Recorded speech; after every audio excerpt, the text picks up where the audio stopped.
শরীরে ক্যালসিয়ামের অভাব থাকলেই যে দুধ খেতে হবে ব্যাপারটি কিন্তু তেমন নয়। আজকে আমরা এমন 6টি সহজলভ্য খাবার সম্পর্কে আপনাদেরকে জানাবো যেই খাবারের মধ্যে দুধের চেয়েও বেশি ক্যালসিয়াম রয়েছে।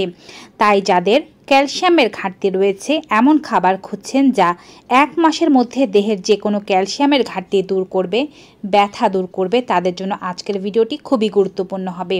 ভিডিওটি সম্পূর্ণ দেখবেন, ডাউনলোড করে রাখবেন, শেয়ার করে দেবেন সবার মাঝে। চ্যানেলে নতুন হয়ে থাকলে চ্যানেলটি সাবস্ক্রাইব করুন। ফেসবুক থেকে আমাদেরকে দেখে থাকলে পেজটি ফলো করতে ভুলবেন না। দুধে প্রচুর ক্যালসিয়াম থাকে তা আমরা জানি, সাথে থাকে ভিটামিন ডি। কিন্তু আমাদের দেহের ক্যালসিয়ামের অভাব তাও পূরণ হয় না দুধের মাধ্যমে। কিন্তু যদি খেতে পারেন এই 6টি খাবারের মধ্যে থেকে 2টো করে, তাহলেই আপনার ক্যালসিয়ামের ঘাটতি দূর হবে, শরীরের পেশির দুর্বলতা দূর হবে, কোনো রকমের ব্যথা যন্ত্রণা শরীরে থাকবে না। প্রথম খাবার হিসেবে আমাদেরকে বলতে হবে ছোলার কথা। শুধুমাত্র ছোট একটি কাপে 1 কাপ ছোলায় আপনি 420 মিলিগ্রাম ক্যালসিয়াম পেয়ে যাবেন। ছোলা যদি সকালবেলা বাসি পেটে খেতে পারেন অথবা ছোলা যদি শাকসবজির সাথে মিশিয়েও খেতে পারেন, এতে করে আপনি প্রচুর ক্যালসিয়াম পাবেন। দৈনিক আপনার ক্যালসিয়ামের দরকার 1000 থেকে 1200 মিলিগ্রাম পর্যন্ত।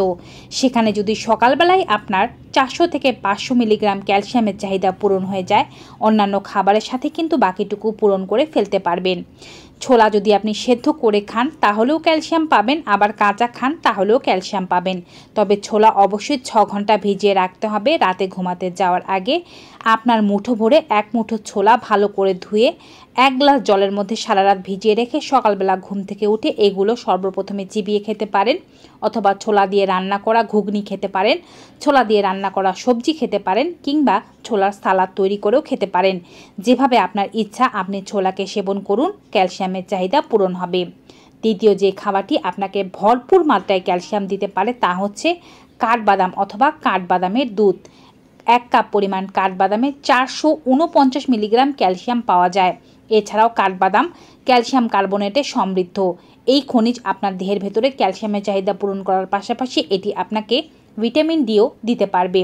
যদি আপনি কাঠবাদামের মাধ্যমে ক্যালসিয়ামের চাহিদা পূরণ করতে চান, তবে রোজ 8 থেকে 10টি পরিমাণ কাঠবাদাম সারা রাত জলে ভিজিয়ে রেখে এটিকে চিবিয়ে খেতে পারেন। চাইলে এটিকে ছোলার সাথেও খেতে পারেন। ছোলা যেভাবে ভিজিয়ে রেখেছেন সেভাবেই কাঠবাদাম ভিজিয়ে রেখে ছোলা ও কাঠবাদাম একই সাথে খেলে মোটামুটিভাবে আপনার সারাদিনের ক্যালসিয়ামের চাহিদা পূরণ হয়ে যাবে।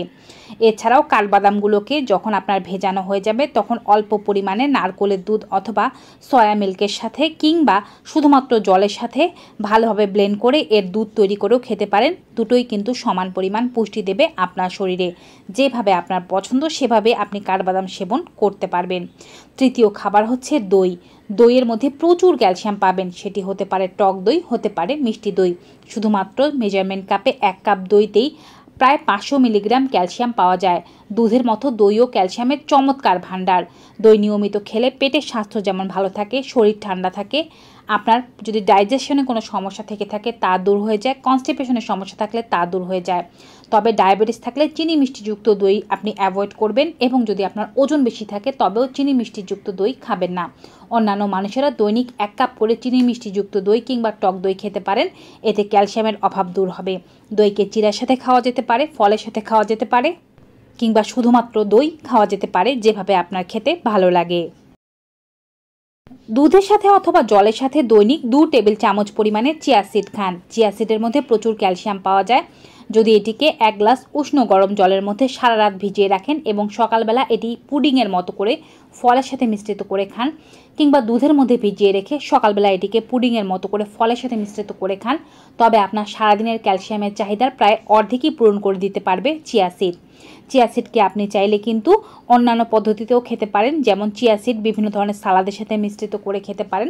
চিয়া সিডের মধ্যে ক্যালসিয়াম ছাড়াও আপনি পেয়ে যাবেন ওমেগা 3 ফ্যাটি অ্যাসিড, যা আমাদের শরীরের জন্য খুবই প্রয়োজনীয়। এছাড়াও এটি ওজনটাকে নিয়ন্ত্রণে আনতেও সাহায্য করে থাকে। মটরশুঁটির মৌসুমে মটরশুঁটি সংগ্রহ করে রাখুন এবং সারা বছর কম বেশি মটরশুঁটি খাওয়ার চেষ্টা করুন। যেমন দুধ ক্যালসিয়ামের ভাণ্ডার, তেমন মটরশুঁটিও ক্যালসিয়ামের ভাণ্ডার, এবং এতে প্রচুর ফলিক অ্যাসিডও পাবেন। মটরশুঁটি পেটের স্বাস্থ্যের জন্য ভালো, চোখের জন্য ভালো, আয়রনও দেবে এবং ক্যালসিয়ামের অভাবও দূর করতে সাহায্য করবে। অল্প করে সেদ্ধ করা মটরশুঁটি সারা বছরই ফ্রিজের ডিপে সংরক্ষণ করে খাওয়া যায়। এতে করে আপনি ক্যালসিয়ামের চাহিদাও পূরণ করতে পারবেন।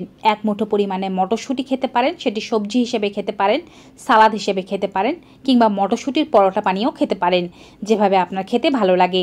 মটরশুঁটি অন্যান্য পুষ্টির চাহিদাও পূরণ করবে। এছাড়া সর্বশেষ খাবার হচ্ছে সজনে পাতা বা সজনের গুঁড়ো।